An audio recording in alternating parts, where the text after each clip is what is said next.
Assalamualaikum warahmatullahi wabarakatuh. Hadirin hadirat, mari kita lanjutkan kembali program Tarbiyat Ramadan online kita. Dan tema kali ini berkenaan dengan nuzulul Quran di bulan Ramadan. Allah Ta'ala berfirman di dalam surah Al-Baqarah ayat 186. A'udzubillahi minasyaitonir rajim. Syahrul Ramadan alladzi unzila fihi al-Qur'an hudal linnas wa bayyinatin minal huda wal furqan.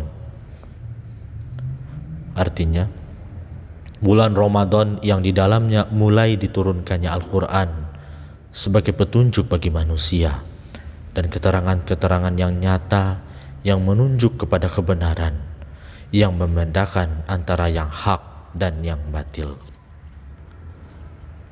Berkenaan dengan diturunkannya berulang-ulang Al-Quran ini di setiap Ramadan, kita mendapati di riwayat dalam hadis Sahih Bukhari, Allahumma sholli ala Muhammad wa ala ali Muhammad kama shallaita ala Ibrahim wa ala ali Ibrahim wa barik wa salim innaka Hamidum Majid. An-Ibn Abbas radhiyallahu anhu maqal wa kana Jibril alaihi salam yalqahu kulla laylatin fi Ramadan hatta yansalikha ya'ridu alaihi nabiyyu sallallahu alaihi wasallam al-Quran.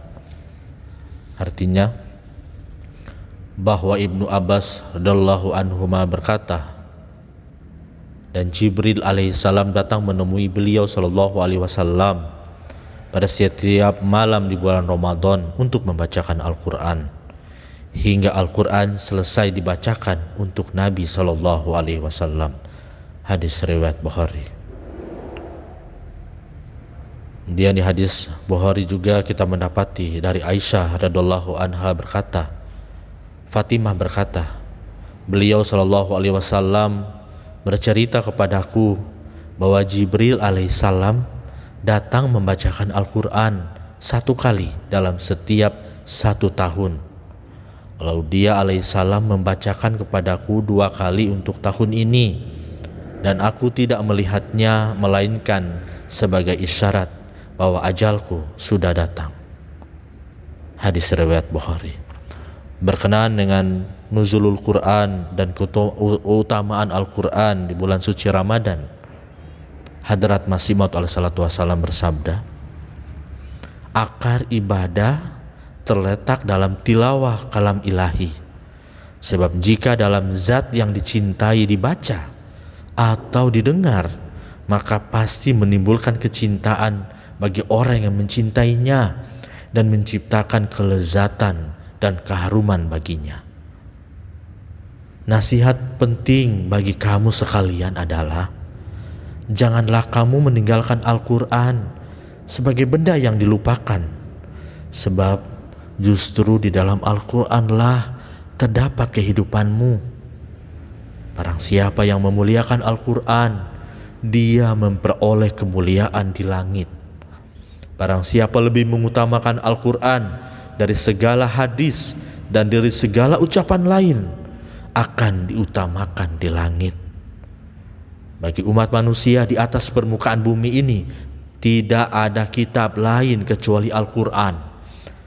Dan bagi seluruh Bani Adam, kini tidak ada seorang Rasul juru syafaat selain Muhammad Mustafa Sallallahu Alaihi Wasallam.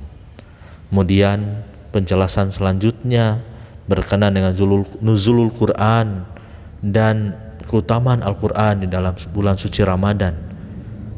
Kita mendapati nasihat yang begitu berharga dari Hadrat Khalifatul Masih Al-Khamis Ayatullah Ta'ala bin Nasiril Aziz, di mana beliau bersabda, karena keagungan bulan Ramadan ini, ganjaran puasanya juga sangat tinggi dan begitu besar sekali. Namun ganjaran itu bagi orang-orang yang memenuhi hak-hak puasa berkaitan dengan Al-Quranul Karim. Dan hak-hak itu adalah sambil berpuasa harus banyak-banyak membaca Al-Quran, merenungkan dan menelaahnya arti dan tafsirnya. Sebab sejauh yang saya tahu, Dan sesuai dengan penelitian saya, kata beliau, bahwa banyak sekali orang-orang yang tidak memenuhi hak-hak Al-Quran atau tidak membacanya dengan teratur dan sungguh-sungguh. Yang seharusnya membaca Al-Quran dengan penuh perhatian, mereka tidak melakukannya. Jika membacanya juga, namun hanya sedikit saja, maka perlu mendapat perhatian ke arah ini. Dan beliau bersabda lagi, di dalam Ramadan ini Al-Quran harus dibaca dan direnungkan maknanya, dan bagian yang telah dihafal mungkin telah lupa, sekarang ulangilah dan hafalkanlah kembali. Usahakan dan amalkanlah perintah-perintah yang masih belum kita laksanakan. Hadirin hadirat, mudah-mudahan dapat bermanfaat kepada kita semua. Wa akhirul da'wana anil hamdulillahi rabbil alamin. Assalamualaikum warahmatullahi wabarakatuh.